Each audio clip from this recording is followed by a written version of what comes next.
O'quvchilarimiz mana ishlayapti. Mana bu yerda Mr. Yadullayev kelgan. Hozir amaliyot darsini ko'rib, ulishni skameyka taxlaydi. Mana bu yerda Ra'no qizimiz ham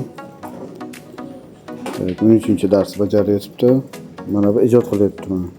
Banknotchani ochib olgan, razmerlarni yozib, planirovkani yaratyapti. Bu yerda Mr. Bocherov o'tiribdi. Bu ham bizning 3D Max veteranlarimizdan. Mr. Husanov mana interyerini taxlayapti hali ham. Bu yerda mana bitta o'quvchimiz o'tiribdi.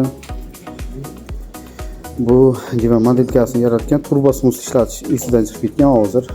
Замечание berdim, ya'ni ogohlantirish. Bu yerda Riyozova, Miss Riyozova. O'sha mavzu bajaryaptilar 23-darsda. Shunday qilib bu yerda aka-ukalarimiz ham bor, Hasan Husanlar. Bundan tashqari Miss Ahmedova, bu kishi ham bizning 3D Max veteranlarimizdan interyer yaratyapti.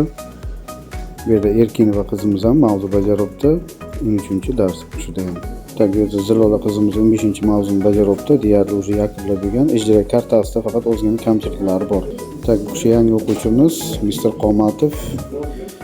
Bu yerda Doniyor ham mana modelkalardan foydalanish, ya'ni bibliotekalardan foydalanib interyer taxlayapti, ya'ni vanna xonani. Bu birinchi bunday qaraganda planirovkasi asta-sekin sifati oshib boradi.